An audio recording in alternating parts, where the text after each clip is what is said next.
What you are about to see is extraordinarily rare and intense combat footage from a Battle of Normandy. These images capture the reality of one of the most decisive operations of World War II as it unfolded in real time. Every frame has been carefully restored and colorized in 4K, bringing the events of June 1944 closer to the present than ever before. This is not a dramatization or a reenactment. These are real moments filmed amid chaos, danger, and uncertainty.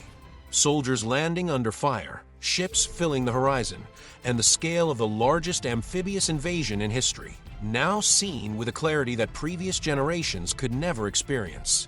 Through restoration and colorization, the distance between past and present disappears. The uniforms, the sea, the smoke, and the faces of the men involved reveal the human reality behind one of history's most pivotal battles. In June 1944, the Western Front returned to Europe. For years, Nazi Germany had dominated the continent. From the beaches of France to the outskirts of Moscow, much of Europe had fallen under German control.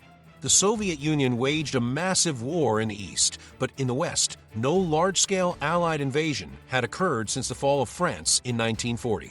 By 1944, the Allies knew this had to change. The plan to return to Western Europe became the largest amphibious invasion in history, Operation Overlord. Its opening phase, the landings in Normandy, would become one of the most decisive military operations of World War II. Planning began long before the first soldier set foot in France. The operation required the coordination of multiple nations, the movement of millions of men and vehicles across the English Channel, and meticulous secrecy. Success depended not only on military strength, but also on deception. The Germans expected an invasion, but the Allies needed them to believe it would happen elsewhere. A massive deception campaign was launched. Fake armies with inflatable tanks, wooden aircraft, and false radio traffic, along with double agents feeding misleading information, convinced German commanders that the main attack would strike near Pas-de-Calais, the shortest crossing from Britain. Even as the invasion approached, German leadership remained uncertain about where the main attack would fall. Normandy was chosen for its combination of beaches, inland roads, and the possibility of establishing a foothold in northern France. German defenses along the coast, the Atlantic Wall, consisted of bunkers, artillery, minefields, and obstacles, all designed to stop any invasion before it could begin. In the early hours of June 6, 1944, airborne troops descended behind enemy lines. Paratroopers and glider forces landed scattered across the Normandy countryside, tasked with securing bridges, disrupting communications, and preventing German reinforcements from reaching the beaches. Many landed far from their intended drop zones. Units became scattered and disorganized. Yet despite confusion and heavy losses, these troops achieved critical objectives that shaped the day's events. As daylight approached, the largest amphibious fleet in history moved toward the French coast. Thousands of ships carried soldiers from the United States, Britain, Canada, and other Allied nations, while aircraft filled the skies overhead, bombing defensive positions and attempting to weaken German resistance. The coastline of Normandy was divided into 5 landing zones: Utah, Omaha, Gold, Juno, and Sword. Each presented unique challenges. Tides, currents, weather, and German defenses varied along the coast, making success uncertain at every point. At Utah Beach, American forces landed slightly off course, but encountered lighter resistance than expected. Moving inland quickly, they began linking up with airborne units and securing key routes. Gold, Juno, and Sword beaches saw British and Canadian troops push inland against determined resistance. Fighting was intense, but progress was steady. Omaha Beach, however, became the most difficult landing zone. German defenses were strong, elevated, and strategically positioned. As landing craft approached the shore, soldiers faced relentless fire from machine guns, artillery, and mortars. Many never reached the beach, and small groups became pinned behind obstacles and in shallow depressions in the sand. Improvised, uncoordinated efforts eventually allowed the beachhead to be secured, but the cost was severe. By the end of D-Day, over 150,000 Allied troops had landed in Normandy.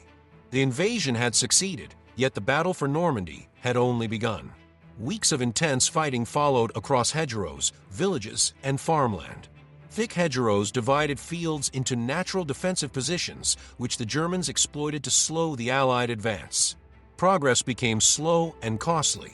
Air power and artillery were crucial in breaking through defensive lines. Towns and villages became focal points of heavy fighting. Civilians were caught in the middle, their homes and communities transformed into battlefields. The objective was clear: expand the beachhead, break through German defenses, and push deeper into France.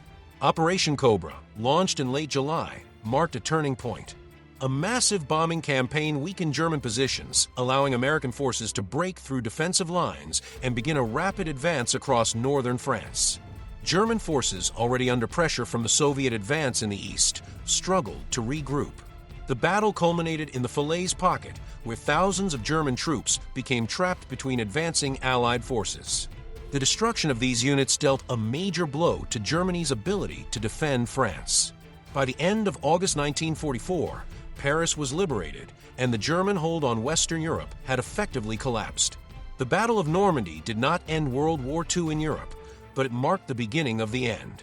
German forces were now fighting on multiple fronts and could no longer concentrate their strength effectively. Every day that passed brought them closer to ultimate defeat. Normandy was not just a battlefield, it was a pivot upon which the entire trajectory of the war shifted. The cost was staggering. Tens of thousands of Allied soldiers were killed, wounded, or missing. German casualties were even higher, with entire divisions destroyed, immobilized, or forced to surrender. Civilians suffered heavily.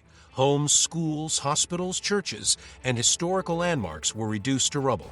Families were displaced, communities torn apart, and the trauma of occupation, bombardment, and liberation left deep, lasting scars. The human story of Normandy was one of endurance, courage, and sacrifice.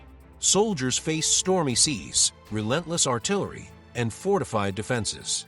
Airborne troops and infantry moved under constant threat of death, while engineers, medics, and support units labored to keep the invasion moving. Civilians endured occupation, displacement, hunger, and fear, yet sought to maintain life wherever possible. From the beaches, Allied forces moved inland, capturing key towns, securing supply lines, and linking up with French resistance fighters. Roads and railways sabotaged by retreating German forces had to be repaired under fire. Each hedgerow, village, and field became a battlefield, and every advance carried the cost of additional casualties. Yet momentum could not be stopped. Each small victory paved the way for the next, culminating in the liberation of Paris, a symbolic and strategic triumph. The psychological impact on both sides was profound. For the Allies, Normandy proved that meticulous planning, coordination, and the combined strength of nations could overcome formidable defenses.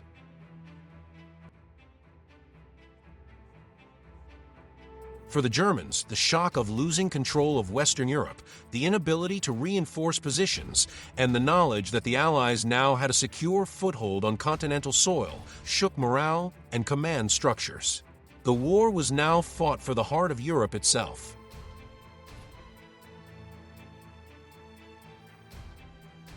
Ultimately, Normandy was a campaign of unprecedented scale and consequence.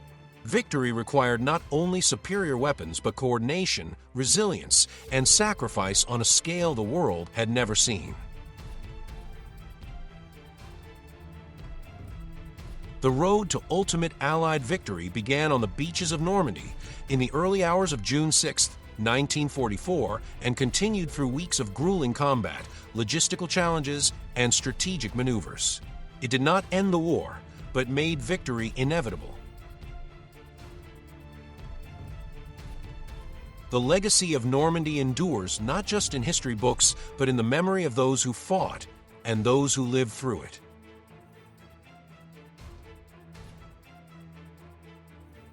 It was a campaign of staggering human cost, meticulous planning, and transformative consequence, proof that in war, victory is measured not only in territory gained, but in courage, endurance, and sacrifice. If you appreciate restored historical footage and stories like this, make sure to subscribe to History Safe. Your support helps keep these rare moments from the past alive and accessible. Don't forget to like the video, leave a comment, and share it with others who love history. Every interaction helps History Safe uncover, restore, and bring more forgotten footage back to life. Thank you for watching, and stay tuned for more incredible history.